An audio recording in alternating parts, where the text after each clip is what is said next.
Hello and a warm collisions YYC. Welcome to my guest this morning with Mr. Anthony D. Almeida. How you doing, Anthony? I'm well. How are you doing, Tyler? I'm really good, my friend. We met way back in July, which feels like a lifetime ago. We're now rolling into fall, which is bright and sunny in Calgary, but it could snow tomorrow. You never know what's going to happen. I was introduced by, again, like so many of the great guests that I meet on the show, like good people know good people. And I think it was Colin Knoll who introduced us. Mm-hmm. And we had a great pre-call about getting it. You live in the world of, well, you're the CEO and chairman of the board of the Unbankers. So finance and all the things that means. So rather than me doing a poor description of it, I'm going to jump into the elevator with you and say, hey, let's go on an elevator ride. What are the Unbankers? So let's start there and we'll get into it. Great. Well, aside from it being sort of a bit of a different name, the Unbankers, it catches people off guard, I think. Really, the whole idea behind it, the premise was in the finance world, we know that bankers are the ones who arrange your financing, especially when you're borrowing for business purposes. But what we had noticed was most bankers had never bought a business themselves. They never operated one. They'd never done a startup. So it's a different perspective that we have because all of our team have bought, sold, started businesses right from the ground up. So we have that operational piece in the back of our mind where a lot of bankers don't. So that was the first reason why we became the Unbankers. We changed our name to the Unbankers about 5 years ago. It really resonates with borrowers because they can appreciate that we understand what they're going through. You know, when you've got issues with payroll or trying to manage your cash flow, a banker can provide the financing, but they can't necessarily give you the advice that maybe you need or the support or understand really where you're coming from. So that's where the Unbankers name came from. And that's really what we do. And for 5 years. So you personally have been in this game for quite a while in kind of different shapes. Corporate finance has many different rabbit holes. It does. Absolutely. I've been doing this for a very, very long time, 25 years, almost 25 years, under different brands. But the Unbankers brand started right around just before COVID, actually. We had noticed that a lot of borrowers were kind of being orphaned by their banks. And they were just being ignored, and you know, not because the banks are bad. It's just because the banks have a focus, and they wanted to refocus, you know, what they wanted to concentrate their business on. And it wasn't necessarily the smaller sort of sub $10 million loans. Okay. And so we were noticing that a lot of borrowers were coming to us and saying, hey, listen, my banker's they're not able to help me, right? For whatever reason, not because their company's not operating well or because the banker's a bad guy. It's just because their focus has changed. So we noticed that there was a real gap in the market. And so we noticed that the banks just weren't able to assist them. So that's really where we grew our business at that point. We really catapulted it. And that's where the name change came in, was we really wanted to identify that there's a gap in the market. And if you need to find somebody who can help you with that, it's going to be us, the Unbankers. I love the name because, you know, as a marketer, sometimes telling people who you are, we spend a lot of effort and energy, but it's often really easy to say who you're not. We are not that. Oh, what do you mean? Okay, what parts of that are you not that? Let me explain. You know, if a good name doesn't open a conversation, it's probably not a good name, right? Correct. So you made the comment about sub 10 million. What is your, you know, do you base it strictly on the size of the financing required, the size of the loan? Do you base it on the size of the business? Like, how's the best way to kind of look in and go, oh, you guys play in like this set of bookends, if you will? Yeah, multiple factors really. But what we noticed, the biggest gap was the sub 10 million space. Okay. A lot of banks want to chase those bigger clients, right? They want those $20 million, $30 million loans. And when you think about it, if you do 4 or 5 of those a year, pretty good year. It's much better than trying to do, you know, 30 or 40 or 50 little small $3-4 million loans, right? And so they want to focus on those larger loans. So that's really where we concentrate, is a sub 10 million. But our minimum is $1 million. Typically, it's a $1 million loan, and right up to $100 million loans. We're working on several right now that are in the $50, $60, $70 million range. So we like the big ones too. We never complain about taking a big loan on and finding a solution for that. But there is a huge market in that sub 10 million space. And so that's really what we've identified lately in the last few years as being a real target market for us. Because you've got companies that are maybe 3, 4, 5 years old, they're really experiencing a lot of growth. They shouldn't be using their cash flow to grow the business. They should be using debt, especially when the debt is cheap. So that is really what we've noticed is there's a huge market for clients looking for $3 million, $4 million, $5 million to grow their business. And so it's the smart use of debt capital is for growth. And for you, when you look at an opportunity, when you look at a client's portfolio, like client's situation, is this often I'm buying equipment, I'm building out a building, I need an operating line? Does it move into all sorts, or is there kind of a certain hierarchy kind of when you first engage that you're seeing these show up? And I like to talk around this space because you're right, there's lots of opportunities or people to service those larger amounts. But a lot of the companies I know are probably in this space. They're that small to medium size, a certain degree of sophistication. They may be running a good business, but they're not highly versed in financing vehicles. Right. And actually, it's all of the above. It can be anything from, hey, we've just got a large purchase order that's come in. Yeah. We don't have the cash flow to manage it. We've got to fill the gaps between when we fulfill this order. When success can kill you kind of moments, right? Exactly. Yeah. And you scramble because you see a lot of smaller companies that for some reason have got really good connections and relationships, and they're offered these amazing contracts. But okay, now how are you going to fill this contract? It's a $2 million contract, right? And you may have some cash flow and you may have the right team in place and everything, but were you really planning for this sort of explosive growth so early in the stage of your business? And so most don't have that figured out. And so that's when they really need some sort of a quick solution, because the banks won't always be able to just come in and give you here you go, purchase order. Great. We'll give you $2 million operating line to fulfill that order. It's not that easy. It's way more difficult than that. There's a lot of boxes to check. There's a lot of hoops to jump through. And so that's just one example of purchase order. Equipment is usually a little bit easier because you've got some sort of an asset tied to it, which makes it easier to finance. But then there's a lot of other opportunities like, just general working capital to grow the business. You've got to staff up because you can see what's coming down the pipe. So you need to make sure you're prepared and you're not overloaded and there's no bottleneck in your business. There's also a lot of opportunities that we're seeing in the acquisition space. So several clients right now, as a matter of fact, in the US and Canada are identifying opportunities that, hey, we want to buy a competitor. We want to buy this sort of a complementary business to integrate into ours so that we can really grow and have more than one revenue stream. And so now we need financing. So there are a lot of opportunities to finance these businesses as well, because there's a lot of money out there available. For more than just equipment financing or PO financing or equipment financing. Well, certainly acquisitions. I hear so much activity right now with people, founders aging out. Like there's so many factors going on right now that are I talked to someone the other day, like, hey, we've done 4 acquisitions this year, Canada-based, all in the US. That was after kind of cleaning up our house. And we're like, okay, here's some time to grow. It was a large trucking company and all 4 had been in the US. And I just talked to somebody a day before who'd also made an acquisition. When you guys look at things, how big's your team? Give me some context, because it's probably disproportionately small for the volume that you do. I'm guessing. It is. We're a very small team, actually. We've only got 6 people. Okay. And that's because we only need 6 people. Honestly, we've got software that we utilize. We have a lot of efficiencies that we've built into our process that it all comes down to process, really. And so there are a lot of people in our space that, they work on the files themselves. They do everything A to Z. We've got a really solid team, and we built a really solid software program that allows us to fast track everything. So we don't need, you don't need 30 people to process files. You just need the right people. And we've got a really core group team. So 6 people. Oh, as someone who's run organizations for years, smaller, right team, way more productive than larger, maybe less than right team. Let's be Absolutely. Let's be Absolutely. We work with a lot of businesses. We just had one recently that had gone on a hiring spree because they had these large contracts come in. And then when the contracts sort of went into a lull and they slowed down, then they realized, we've got to lay off half of our group. Yeah. Right. And so that's a horrible feeling. Nobody likes. It's terrible. I've been in business for a long time. If that ever gets easy, you've got to check yourself on the sociopathy scale. When you think about, from buying a business to an operating line to working capital, who are your favorite children in there? Do you have certain deals that I know you've got 6 of you in your team that probably have different backgrounds? Do you have deals that you just love? Is it like an acquisition opportunity where you can maybe dig into the deal a little bit?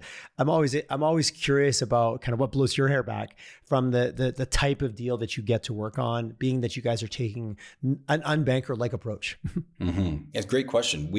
There's 2 that I really like. One is sort of the distress space, because I'm a fix-it guy. I've always been a fix-it guy. I I did a lot of turnaround work in the past. So, kind of parachuting in, fixing the company, making the books much stronger, much more presentable, and really setting the business on the right path. And then that makes it easier to get them financed. So I do like those because there are some really specific, solid lender partners out there that like those sort of deals, the tougher deals, tougher transactions. So I like those. And then, of course, the acquisitions are always fun because it's a different transaction every time. It's very unique.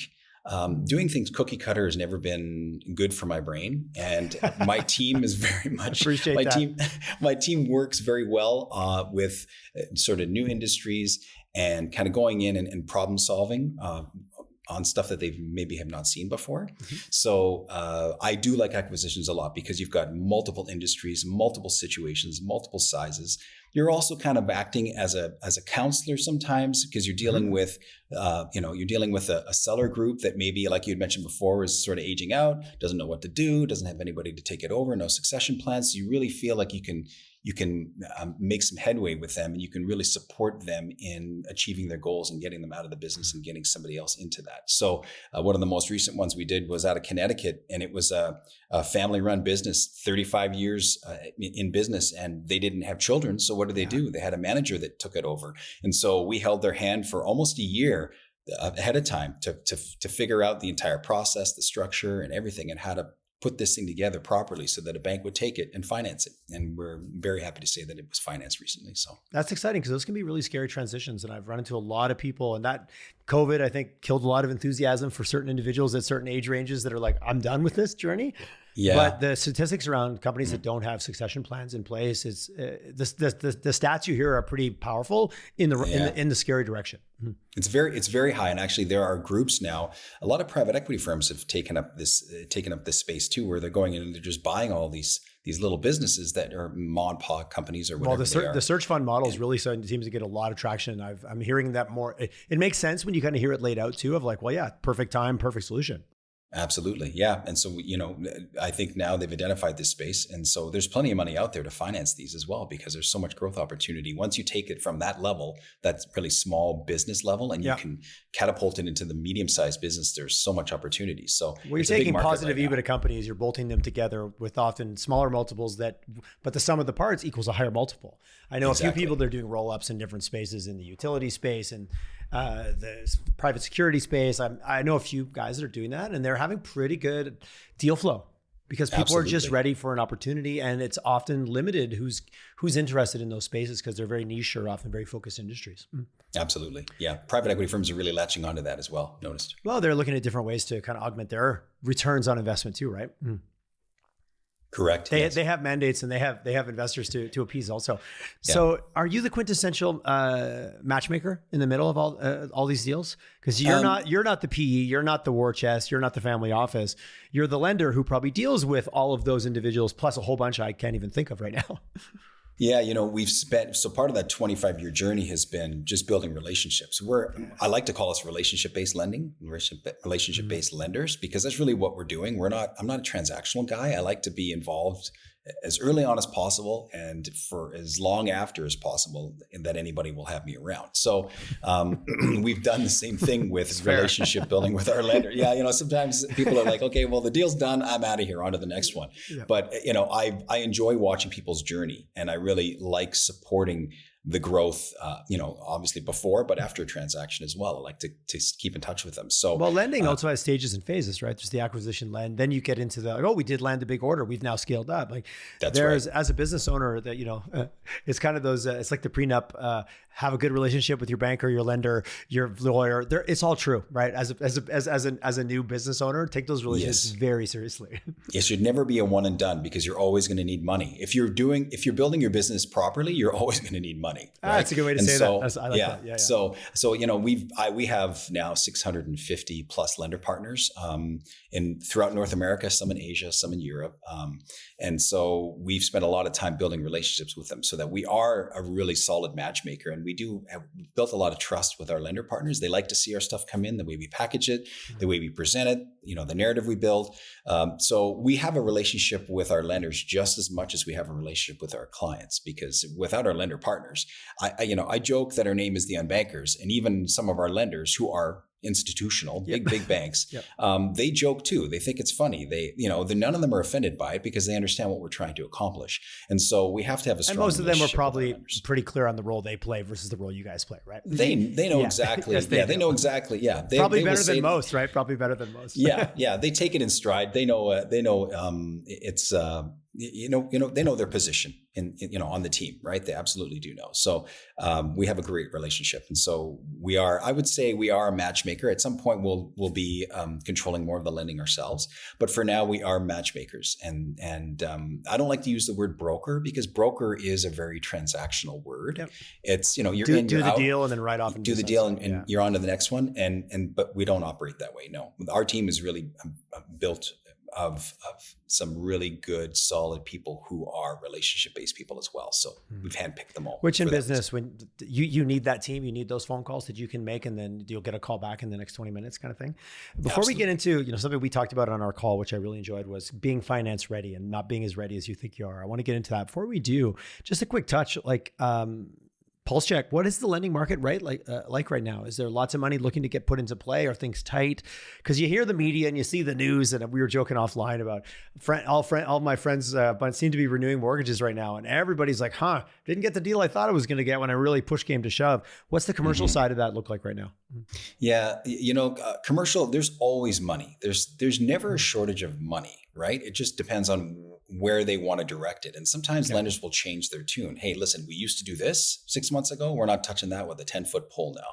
And so the cost of money obviously can fluctuate too. There's prime rate, there's the bond market, which is where a lot of the money that comes from our commercial lenders comes from, right? The bond market. But it really comes down to their appetite for certain transactions can change. And sometimes that changes the pricing because there's risk. The riskier the opportunity for them, then there's a direct correlation, right? Exactly. They're going to price it accordingly. But there is no shortage of money on the commercial side.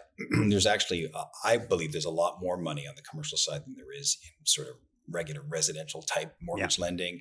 And really, large institutions are now paying more attention to it, even like we spoke about before, the private equity firms. Even they now are looking at private credit on the business side because they've identified there's opportunities for it, right? Mm-hmm. So if it's done properly, it's actually quite safe.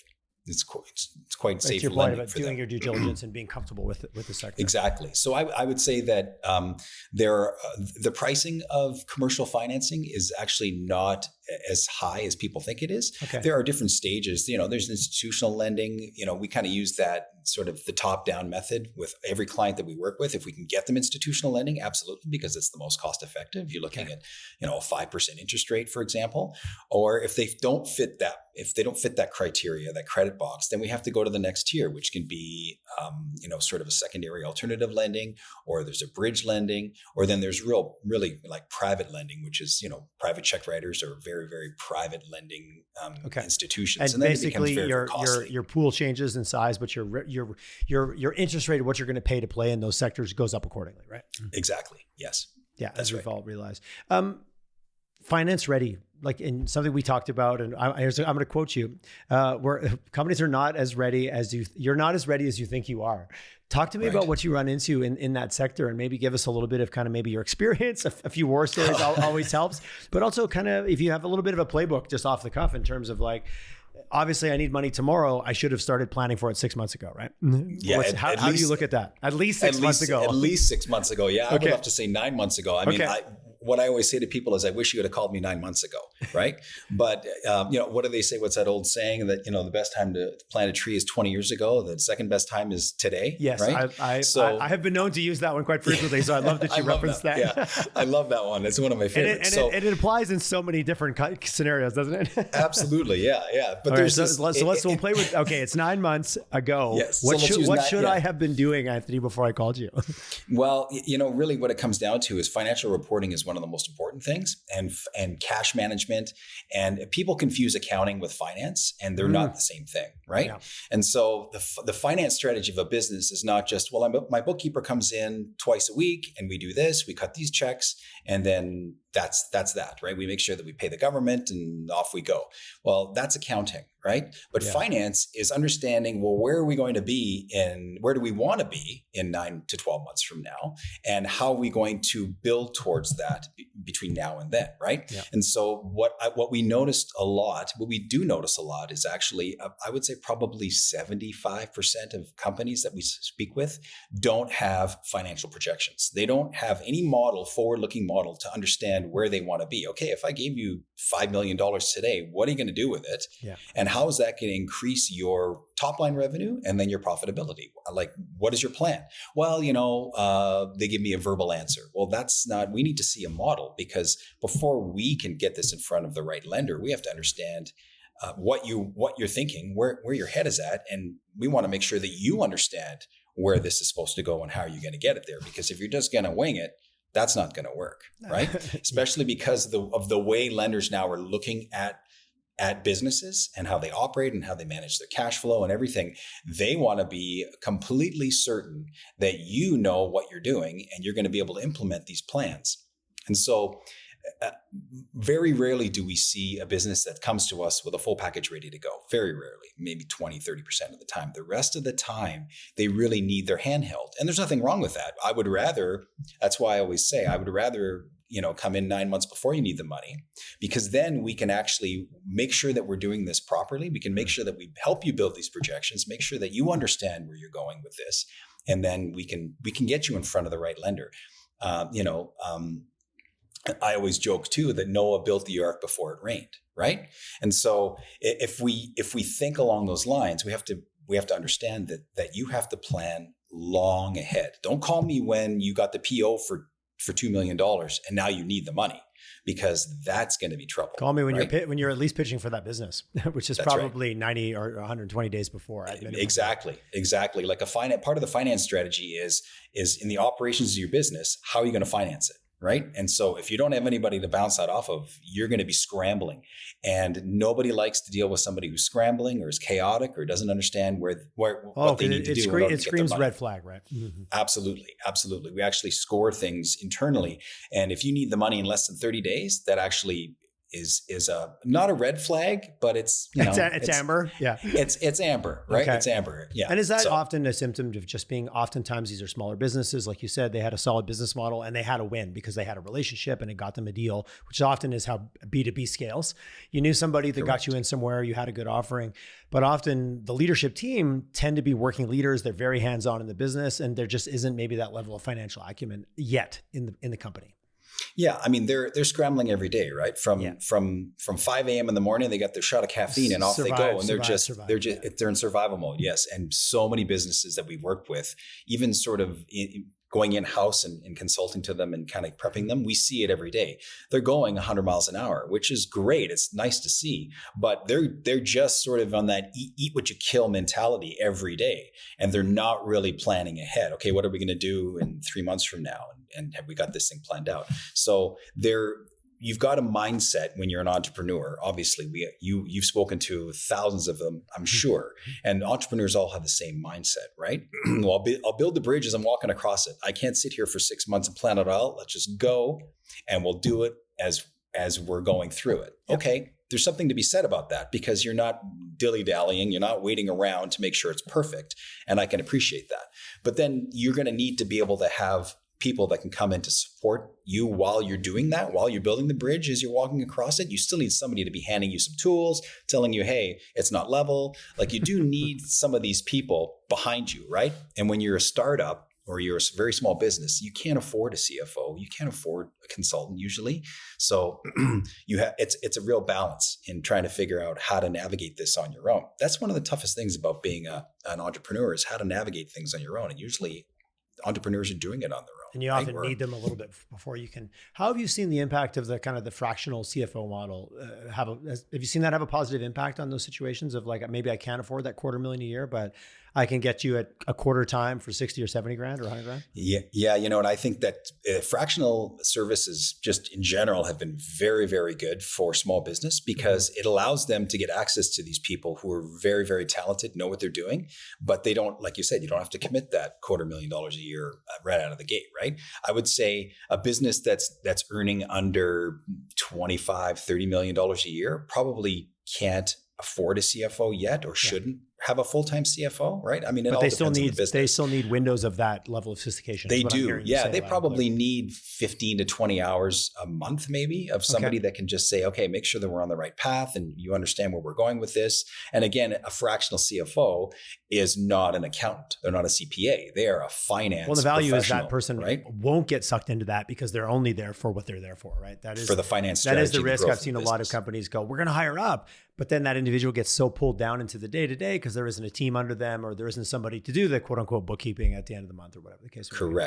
Correct. Exactly. So I am a huge proponent of fractional professionals, especially CFOs, because, again, when we were talking earlier about building out a financial projection or some sort of a model when you need it for financing, and we can do it and we've done it for clients in the past, but I just met with somebody last week who I've known for a decade, and I will give him, he's a fractional CFO, and he's amazing at building modeling.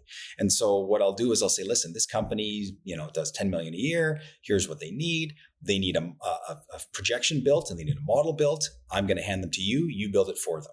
And it's been invaluable having resources like that. So I'm a huge supporter of fractional consultants. Yes. Yeah, which the ability to do projections, the ability to model out, anything else kind of coming under that list? Like I know there's so much goes into a properly orchestrated model or a built-out projection. It's not just the projection itself. What else is on the list that you really look for when people kind of knock at your door? The biggest thing and the first thing I usually ask, and I kind of get strange looks when I ask it, is where's your business plan? Because as we've talked about, I've been in business 20 years, and I don't have a damn business plan. I can hear the answers already. What do I need a business plan for? I can hear it already. Yeah, for sure. Yeah. But the big thing, there's a reason behind asking for the business plan, and there's a few reasons for it. But the main thing is that a lender wants to understand if you understand your business enough that you can articulate it, and if you know where you're going with it, right? Because businesses can flip-flop all the time. And those are usually ones that fail, is that they don't stick with their plan, or if they have to pivot, they didn't have a plan B and a plan C already mapped out. Oh, if this doesn't work, here's what we're going to do. Here's what we're going to do. It's part of explaining to a lender if you really do understand your business or if you're just a fly-by-nighter, right? So that's the first reason. Second reason is it's an amazing exercise for you as the business owner to actually articulate, putting it down on paper, where you want to take the business, what your mission is, what your vision is, the whole thing. It's kind of similar to, there's that old technique of when you were studying for exams or whatever, and they would say, try and explain this to somebody else. If you can explain it to somebody else, then you'll usually retain it, right? That's a form of like you teach somebody else, and then you now have got that knowledge. And the less words you use often dictates how clear you understand the thing. Exactly. If you can explain to somebody like they're 5 and they can understand it, well, then you've done a very good job of explaining something complex.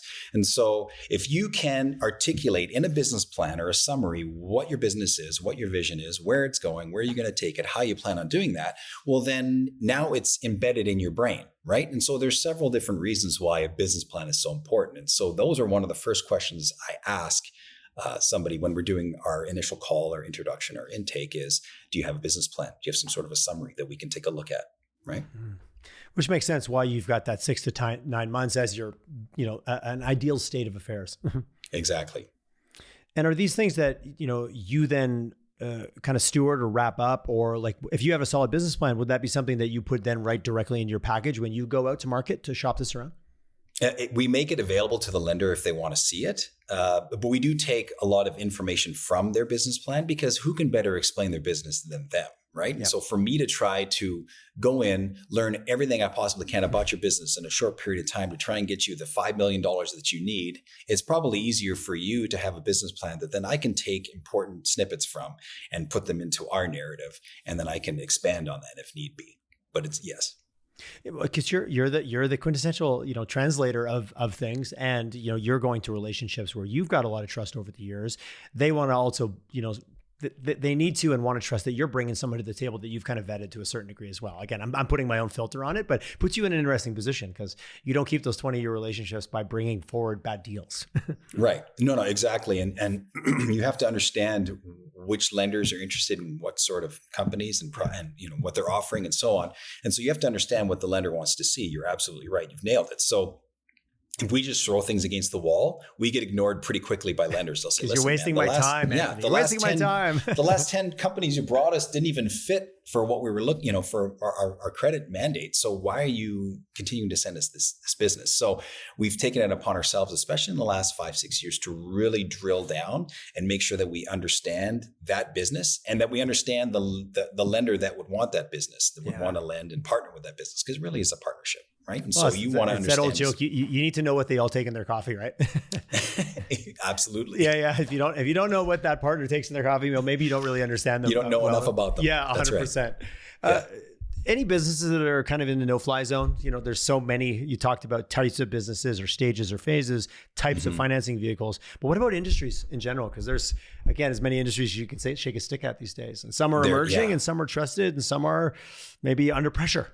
Yeah. There are industries that I'm fascinated with, and I always have been. And those are the ones we kind of chase: transportation, logistics, aviation, aerospace, technology, medical industries, even hospitality. In certain cases, I do like hospitality. What would be, just to hold you there, because the other ones that kind of make sense to me, but hospitality, give me an example of somebody that would be like, oh, I'm interested. I want to learn more about that. I've always been fascinated with the restaurant business, but the restaurant business, as we know, can be very volatile, right? That's why I picked on the hospitality. Yeah. But there are other sort of aspects like food service that provides, to multiple restaurants, like one restaurant company. It can be tougher. The pick and axe side of the business, not the actual hole digging, or if you want to use the gold mining. Metaphor. Perfect example. Yeah. Perfect example. So, sort of support businesses, service businesses to hospitality, I really do like. We've financed hotel chains, we've financed restaurants in the past, but there are the service industries to plug into the hospitality that I really am quite interested in, because there's really good business there, right? So I do like some of those. We do like those industries. Now, the industries that we kind of steer clear of, and not for any reason other than just not enough experience in it, and just no real interest in going down that, because you can go down a rabbit hole with some of these industries, and crypto is one of them. Right. Crypto is it's a very interesting business. It's still one of those emerging industries that there's a lot of noise out there. Well, it's still got a bit of a Wild West vibe going on for sure. Right? It does. It does. And as much as we appreciate that Wild West, sort of mentality, kind of breaking new ground and new opportunities, it's just too early for us to understand really what's going on. And we don't have any lender partners that we really worked with in the past to finance those sorts of business. So we'll stay away from those. Cannabis is another one that we will stay away from, just because of how volatile it's been in the past. In the US and Canada, the rules are different, right? Canada is a federally legalized industry. But there was a lot of fragmentation in the beginning, and just kind of seeing where everything shakes out. It's just not anything that we're interested in getting behind. In the US, some of the states are legal and others are not. So it's not federally regulated or legalized there yet, I guess. So, and it's harder to get lending products for these types of companies. So we've just steered clear of those. And then really the last one would be oil and gas. And by that, I mean, sort of direct drilling, exploration, that sort of a thing. There are so many good counterparts to us who really know that business front to back. There are some groups, especially I'm based in Calgary, that have built their wealth and built fortunes really focusing on the boom and bust cycle and caught the right cycles, but only lending into that space, right? Yeah. And we just, there's no point in us competing in that space. We just know that there are people that just know that like the back of their hand, and we don't. So we just steer clear of that. There's so much opportunity with other industries. We don't need to get into that space. Do you guys play in the renewables at all? Is it energy in general? You said oil and gas very specifically. So I know that, that's not an all-inclusive badge. Yeah, so we've done some work with solar in the past. In the US, there's been opportunities to finance solar in the past. So I kind of like that space, but we don't chase it. So if it comes to us, we'll look at it on a sort of a case by case. We just financed a public company actually that deals in wastewater management. Okay. So we do like those kinds of things. Very interesting business. Public company, which it's a great story. They do really good work, got large contracts, and so it was fun to finance that. But we don't chase that. If it comes to us, we will look at it on a case by case. What's inbound? Like, what's opportunity flow look like for you guys? Is it strictly relationship? This isn't really put a billboard on the side of the. I'm being silly with that comment. Obviously not. But I didn't see your ad running and during whatever show I happened to watch last week. Yeah. Is it more just relationships and kind of getting yourself out there and people? Because business owners are all like, "Oh, you need such and such, call so and so." That's how I've always met most of my connections. I'm assuming your business is a lot like that.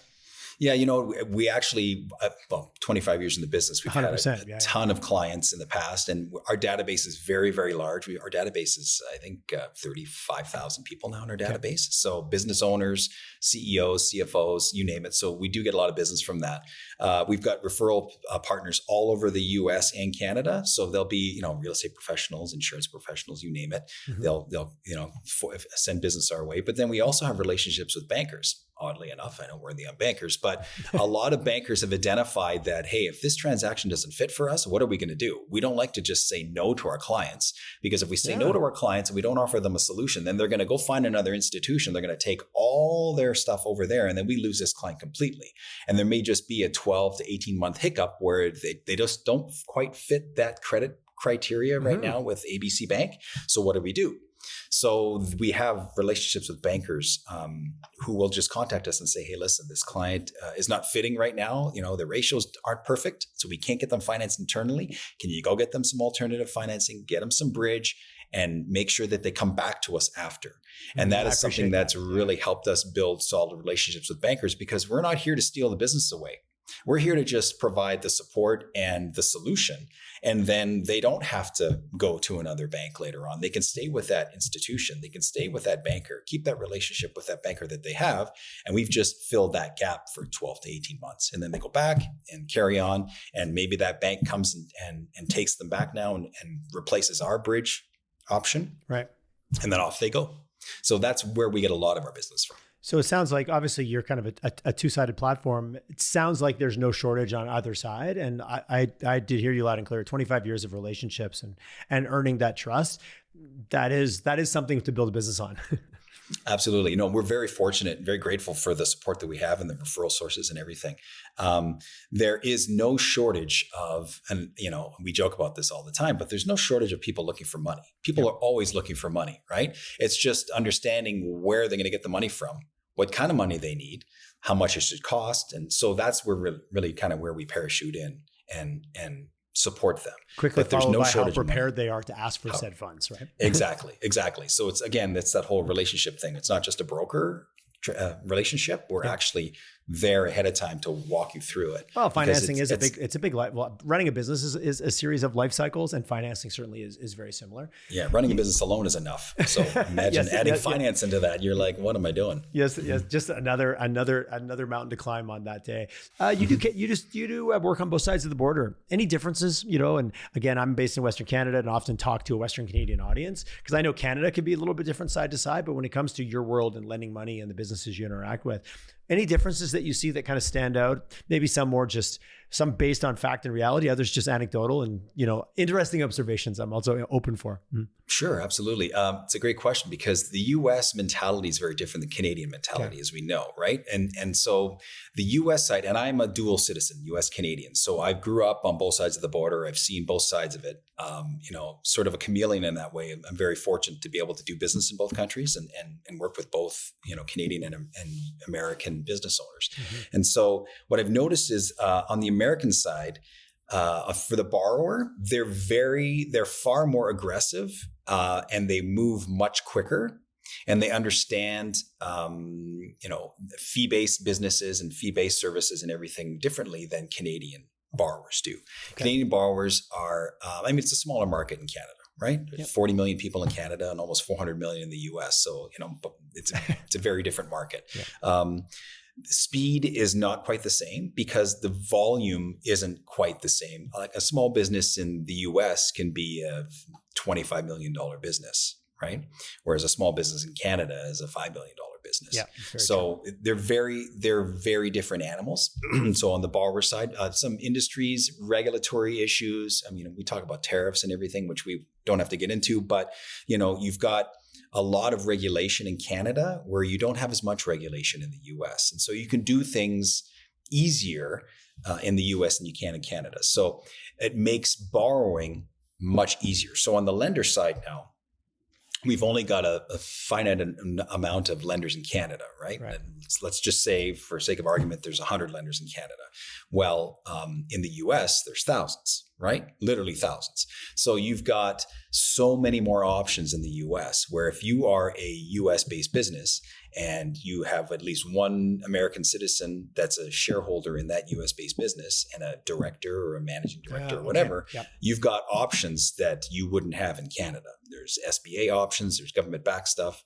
There's so many more loan products. And there's a lot of flexibility in the US, whereas, it's a little bit more rigid in Canada. Not that there's anything wrong with that, because having a strong banking system that's got checks and balances in place is really what kept Canada, pretty clean and clear in 2008, 2009. There's a recent example we can all point to, but there's two sides of that coin as well. Is what I'm hearing you say. There is. So it can really protect a country and its banking system, but then on the flip side, if you've got less regulation and you've got more money available and you've got more options, then it can actually help you propel and grow your business much quicker.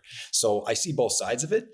So I do have to switch hats every time I'm on the call with somebody from Texas or somebody from Alberta, right? I mean, it's just a different beast, but the mentality of the business owner is still the same.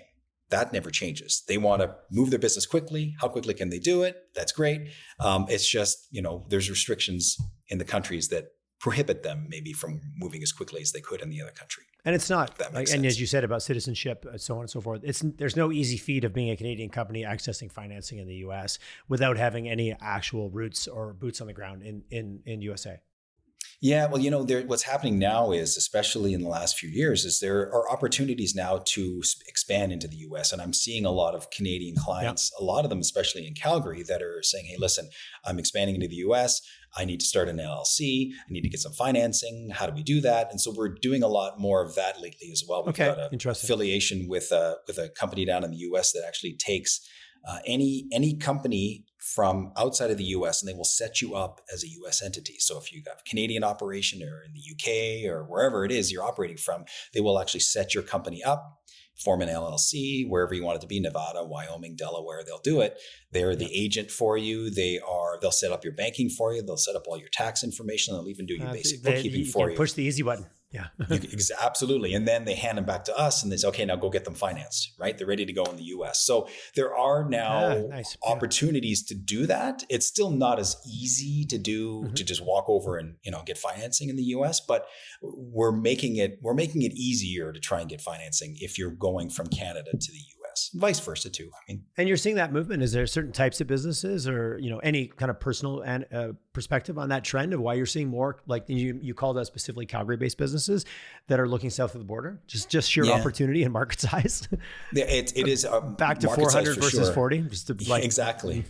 It's basic numbers, right? It is basic numbers. But what I'm noticing is that it's not a product business. Typically, they're service businesses because service businesses don't have tariff issues like a product business would have. And they're a lot more. They're not built. They don't have plants and building. They're not holding inventory. They're not moving stuff across the border. They're not. They can move quickly. They can work remotely. They can hire people in the U.S. because they're providing services, right? Yep. And so it's. I'm noticing a lot of that. I haven't noticed any, we're moving plants down to Illinois or anything. Nothing like that's happening. Not that I've seen anyways, but what we're noticing which is a whole different scope and scale of a beast, right? Compared to, correct. Hey, we'll set it up, we'll try it. If it works, it works. But we are kind of limited in terms of no big capital outlay to build a plant or build a factory. Mm-hmm. Exactly. Yeah. If you've got a software or some sort of a process in place that you can just expand, plug and play, and off you go, and just add some people that are American citizens, you can grow your business pretty quickly down there. Yeah. And that's what we're noticing. We're seeing that makes right sense. Now. Hey, curious, and probably would have fit earlier in the conversation, but a business with a lot of assets, with a plant, with a factory, with a building, with equipment on the floor versus a service business? How do those two just show up even from a lending perspective? Because back to your point about something to lend against, service business, that's a lot of like, well, I'm hiring for staff, I'm hiring for marketing, I'm hiring for the things that I know a lot of lenders don't like to lend against, or so I've heard in the past. Yeah, no, what we're noticing now is that some lenders are paying attention to that now, and they're actually treating service-based businesses with a little bit more consideration than they would have in the past. So, for example, software, IP, that sort of a thing never used to be on anybody's radar, and they never really considered it an asset. Because we can't go take it away, right? Or the illusion of I can't go grab your house or your car. Exactly. But if you've got an IP that's got value to it, and it's, there's patents in place, and there's, your business really has a process, and you've got some really strong cash flow that's measurable, that you can predict.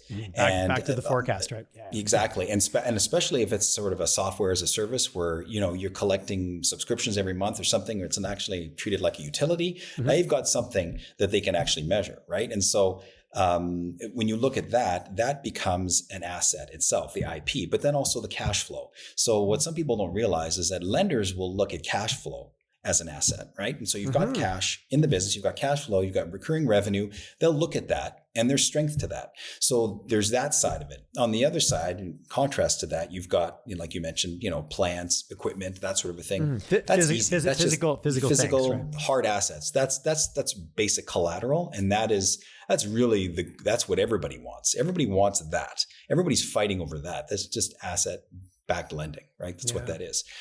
So that will always be in place. But what we're seeing now is we're seeing people paying attention more to the IP side of things, the technologies, the software, the cash flow associated with that. And so more are paying attention to it. But the good old, real estate, trucks, inventory, equipment, that's always going to be the go-to for collateral and on a loan. Which makes sense. But oftentimes I've seen service-based businesses that are running well have an incredibly high cash flow. They're profitable because they're, oftentimes those businesses with all that equipment and all that overhead costs have to do so much more volume sometimes to make those same margins or to even push the bottom line.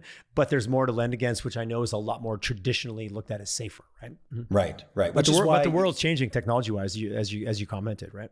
The world is. And again, you look at that cash flow, if that model is strong, then you're going to have lenders lining up to take a look at that. There's no question. They're not going to throw it out just because there's no, you don't have 50 trucks to secure as collateral. Well, back to your comment earlier, there's probably, I always joke, we've got an emerging startup ecosystem in Calgary, and a lot of times it, is perceived as risky and people aren't comfortable with it. But yet we've got this world. My wife works in oil and gas, and she was in a startup, and they had $100 million initial drilling budget because people are just comfortable with that risky business. Right. Because they've been investing in it for so long. Absolutely. That's right. Where I'm like, I meet another startup and they're like, they got their first $250,000 check.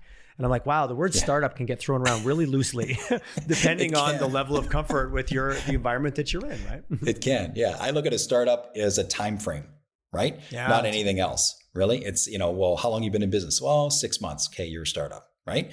I've seen some. Can they still be startups after 2 years? I've had this debate so many times. Yeah. Like, when do you stop calling yourself a startup? Is it time? Is it client? Is it product market fit? Like, I don't know. Do you have a perspective on that? I've been involved in several, and I think you can't really call yourself, or you can't not call yourself a startup until you've got a process that's consistent and that's actually cash flowing. That isn't changing every 2 weeks.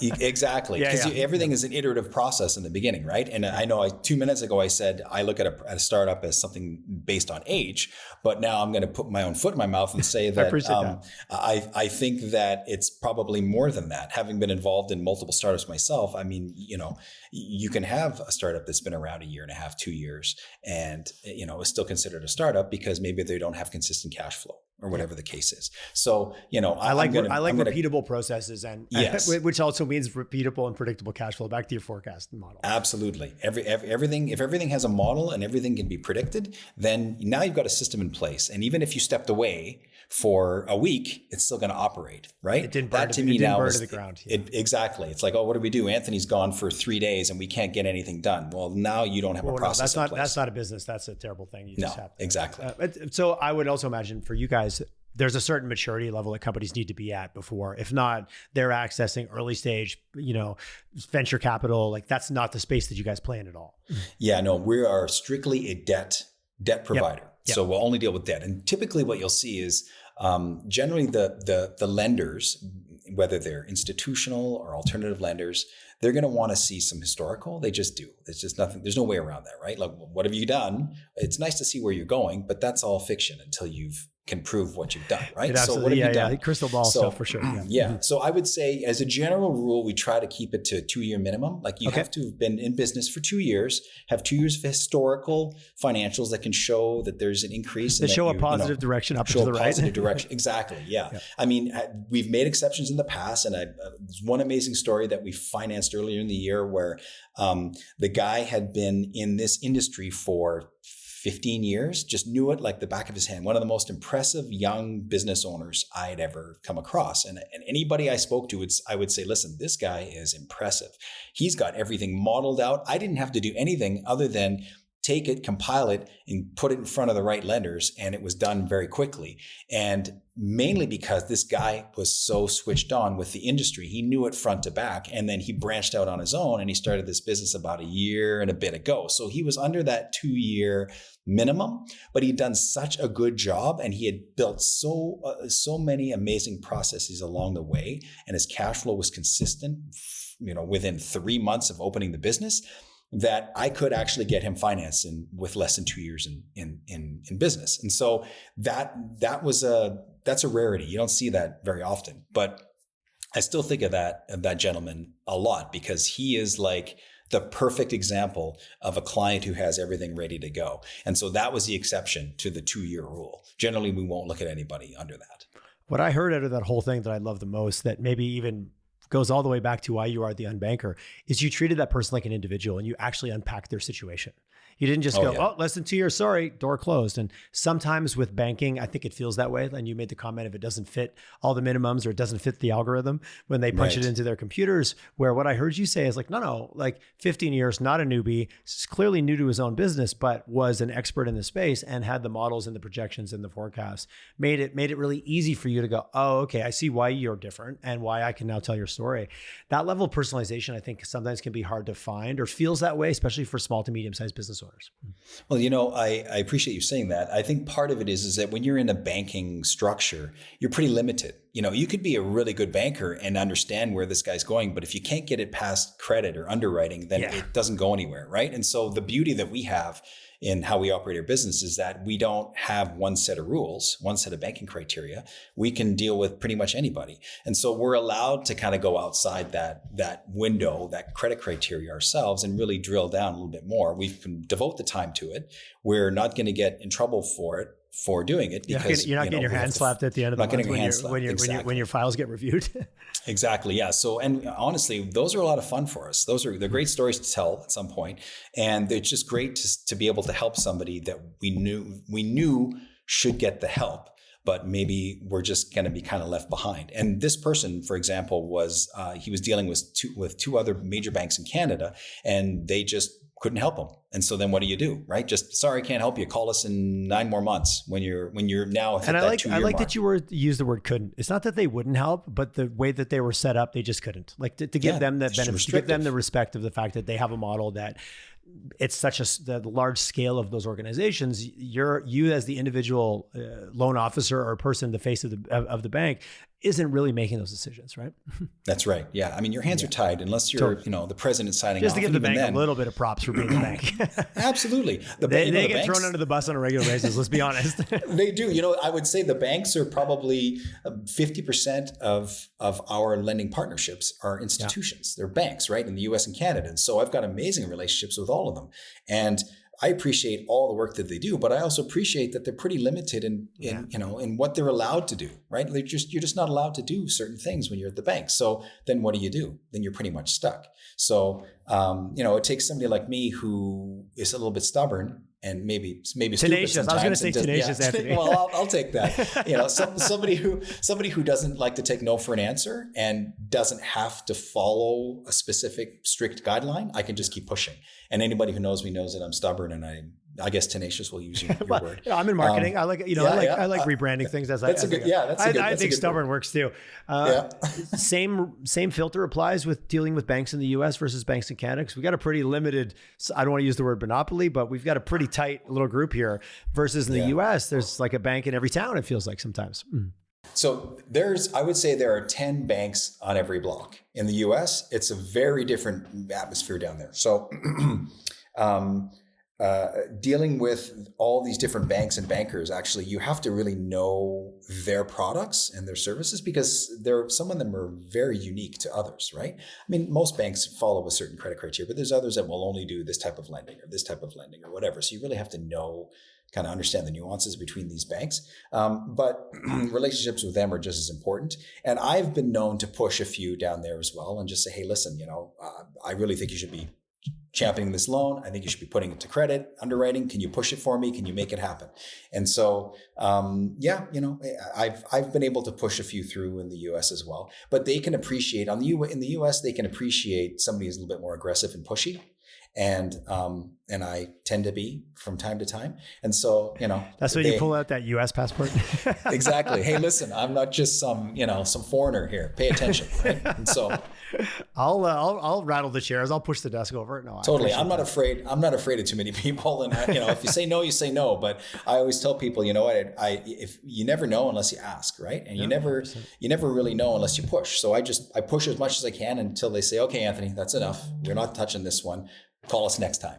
Right. Yep. So, okay, well, at least I asked. Yeah, no, and I do appreciate you maybe have to go, I'm putting on my Canadian hat, or like there are differences, and that level of aggression, the speed, the pace, the volume, the competitiveness for both sides to get the borrower, but also these lenders they got to put capital to play, right? They got to put money into the market.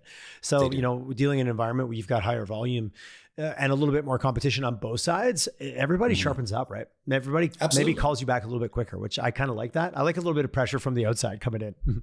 Oh yeah, so do I. I mean, and you'll get some lenders too. I've had conversations with at the top level, presidents or whatever, and they'll say, "Hey, Anthony, I'm on the fence about this one. Convince me why we should do it." And I love those ones because then I really get to push hard. It's not just okay, you fit this algorithm, you check these boxes, off you go. I mean, that's always nice to do those, but I like a good fight once in a while. And when somebody says to me, "I'm on the fence, convince me," then it's like, okay, now we get to have a little bit of fun. Let me yap a little bit more than I already do. I love it. Hey, maybe not a great question at the end, but if people are still listening, they're down in the weeds with us now. You push something forward and it doesn't work out for that lender. That's the nature of the business. I'm sure it happens. How's that get navigated? Does it create a little bit of a dark spot, or is that also just everybody accepts the risk and you do your diligence and that is the game that gets played? Because I want every business to be successful and every loan to be repaid with interest. But the reality is that doesn't always happen, right? I mean, in a default situation where we've placed it and now I would say that default numbers are not really as high as people think they are. Okay. They're well under 2%. Oh, wow. 2%. Okay. That's great to hear. Yeah. In general, from what I've seen, like I don't have every lender's stats, so I don't know every individual. Hey, 25 lenders of you've got a point of view. You got a point of view. Yeah. And I can say that out of every 100 loans we've placed, maybe 2 have ever gone bad. And generally those are asset-backed loans anyway. So the bank doesn't usually, or the lender doesn't usually lose on those because they were papered up correctly, right? They were papered up. They had collateral. They were safe. I mean, they wouldn't put themselves in a risky situation. They wouldn't be a bank for very long or a lender, right? And so really what it comes down to is it's not the lenders that we then have to worry about. It's the borrowers themselves. Okay, well, what happened? Why didn't you call us before? Can we help fix this? Is it too late? Yeah, right? But back to give us a heads up, right? Yeah. Back to giving us a heads up. I mean, again, we didn't just place this and we're on to the next. If you're having trouble, let us know because maybe we can find another lender who can help. If you're in a distressed situation, there are distressed lenders out there. So maybe we can get you, clean you up, get you out of this jam, and then we can support you for the next 6 to 12 months so that you don't get yourself into this jam again. So our relationships with lenders are usually pretty good. We've actually had lenders who have said, hey, listen, I'm sorry that I dropped the ball on this one, or it took me too long to get back to you, or we should have done that and we didn't do that, so I owe you on the next one. So we've got really good relationships with lenders because they do have flexibility from time to time. Yeah. And they do want to make, like you said, they do want to place money. They don't make money unless their money's out there working, right? Mm-hmm. And so they're in the business of getting it out there. So they want to work with us as best they can. And they understand, every lender will factor into their model. Yep. They have their models too, obviously, very, very detailed models, and they factor in a default, right? They just do. They have to. It's the way the business runs. So I'm happy to say that very, very, very few of our clients have ever gone to that stage. Well, and I like what you said there, like, hey, stuff happens, and that's why you have a relationship in place. And if you need something to get you through the next 6 months or 12 months, let's do that, because there's no need to default if you can create an opportunity or a different sort of vehicle to get there. Back to keep that relationship open.